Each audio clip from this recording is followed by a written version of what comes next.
In this video, I want to talk about how to write a formal lab report and provide an example of like the process that you might go through. For this example, I'm going to use a lab that we conducted in a previous class that didn't have a formal lab report associated with it, and I'm going to generate one for it. So this is the evaporative cooling lab in Chemistry 162, and in this lab, we had a number of different compounds. Here we go. And groups chose 4 of them that they would measure the rate that the sample would evaporate and how much it cooled. So we're measuring temperature over time. So what I have here is a set of data that is comprised of data generated by multiple classes over time.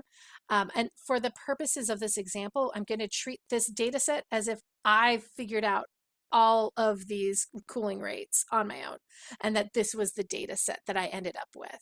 So this would be the data table and the results that I have in my lab notebook, just translated into a Word document. I also have here a boiling point chart of like the boiling points of all of the molecules that we looked at that would have been provided by the instructor. And so I'm just putting into this document right away these 2 tables so I can use them later.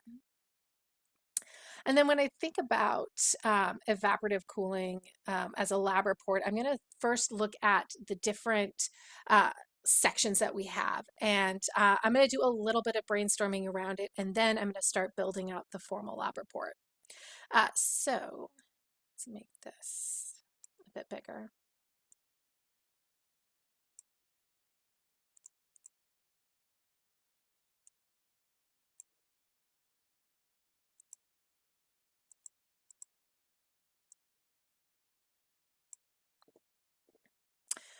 All right, so the sections that I'll have are my name, date, and title. And then I'll have purpose, procedure, results, calculations, and discussion. So I've got 6 sections that I have to build out. Some of these are easier than others. The name, date, lab partner, these will be easy things to put in a title. The title is going to be something that I want to like be a little bit catchy and definitely different than the title given on the like experiment documents. I've put a few ideas as like maybe it's evaporative cooling rates of small organic molecules or investigation of the impact of intermolecular forces in size on evaporative cooling rates, which I think sounds a little bit better. The next section is going to be the purpose. In this section, the goal is of this section is to tell someone the goal of the experiment. It shouldn't be very, very, very long. The idea is that someone can read this purpose, understand what the paper is going to have, and decide that, oh, I do want to look at their conclusions, their results, and the way they interpret them. The things that are useful in crafting this is the scientific objective for the experiment that you created and put into your lab notebook. So I wrote what I would have put for a scientific objective in my lab notebook, that the objective of the lab is to determine if molecular mass or intermolecular forces have a larger effect on evaporative cooling rates. The other thing that's kind of going to go in the purpose or tools I can use to kind of build this out is to look at the data analysis section of the lab, and the information in there will help me kind of see what are the actual goals of the experiment. And so I just put that in this lab, the data analysis only was the average cooling rate and the standard deviation. The procedure will be given the way to input that. So that one's also really easy. And then for the results section, this will have a short paragraph summarizing the main results, and then it'll have the data tables of the results. And it might also have data tables that include analysis along with it. And the goal of that results paragraph is to not analyze or interpret the data. It is instead to like digest all of the data you collected and present the most important pieces to the reader. Like, hey, these are the things that I want you to notice in the tables below. The next section is calculations. This isn't something we normally put in a chemistry paper, but we do it in an academic setting. And this can just be handwritten and then pictures taken and embedded into the lab report, or you can type them up using an equation editor. And lastly, the discussion. And this is the biggest part of the lab report, in my opinion. And it is going to be about a page-ish. They're all different. And it's going to discuss the results. It'll state the main results, evaluate if they're reasonable, interpret them, and then connect them to some larger idea. And this might be a concept covered in class. Usually our formal lab reports will have guiding questions to help you with the discussion section. So let's assume that this lab report gave the following, or this lab procedure gave the following guiding questions for the discussion section. It says, discuss your understanding of evaporative cooling and how intermolecular forces and molecular mass can impact it. How is evaporative cooling data related to boiling points? And what molecules would you test in a future experiment to contribute to your understanding of evaporative cooling? So these are the sections, and to get started with my formal lab report, the first thing I do is get something on the page that is easy to get on the page so the page isn't blank. So I've come in and done the easy part. I've put my name and my lab partner and the date and the title. I went with the, I think, sciencier sounding lab title or title for the lab report. And there's a few ways that you could format this. I've kind of put both choices. You can have your name following the title, or you could have it up and off to the left. It doesn't really matter.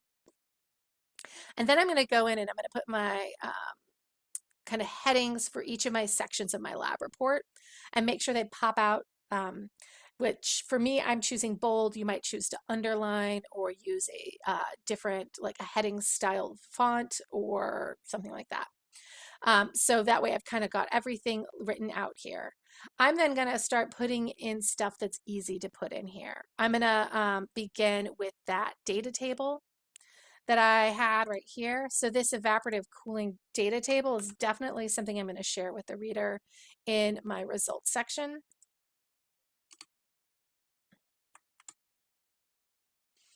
And it's gigantic. The other one I'm going to use, that's better.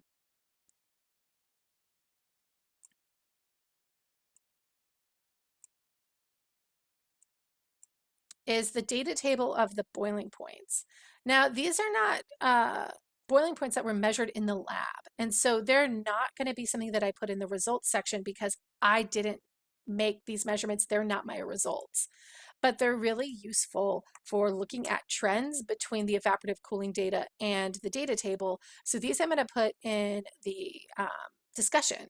And the discussion can have sections to it that are, or pieces of it that are figures or that are like chemical equations written out or are tables of information. And oftentimes these are going to be things that you generated just to for the discussion to like explain yourself, or like you're going to bring in some data that was published by someone else to show the comparison. So I'll put this in here as well. And the second I put this one in here, I am going to put in a title. One of the things that gets forgotten with tables all the time are labels. So I'm going to call this table B because I have one more above it. And I'll give this a title. And my title isn't going to be a phrase. It's going to be like a short sentence. Table B, and this is going to be a table of boiling points for small organic molecules, period. That sounds great. I'm going to make the table stand out. And the reason I'm doing this is if I, in my discussion, am talking about the boiling points and the evaporative cooling points, and I want to reference this information, I'm not going to say, like, write out all the information that I want. I can just say, as shown in table B, the boiling point of pentane is 36 degrees Celsius. And it'll just kind of reduce the wordiness of it. So I'll come back up here to my results, and I'm going to give this one a title too, table A, and this is going to be evaporative cooling rate data collected at room temperature for and I'm going to add a little bit more to this, so I'll probably also have some data analysis piece, so that might make it into the title, but I think that this one is great. It helps, especially because we're looking at how things evaporate, it helps to have that room temperature piece. So I'll bold this as well. So now I at least have some numbers in here too. So this is starting to feel a little bit like I'm already partially done, which is kind of nice. The next thing I'm going to do is input my procedure as well, the reference for that, just to get it out of the way. And then I'm going to start putting in information about my procedure and my calculations, and then my discussion I'll do last.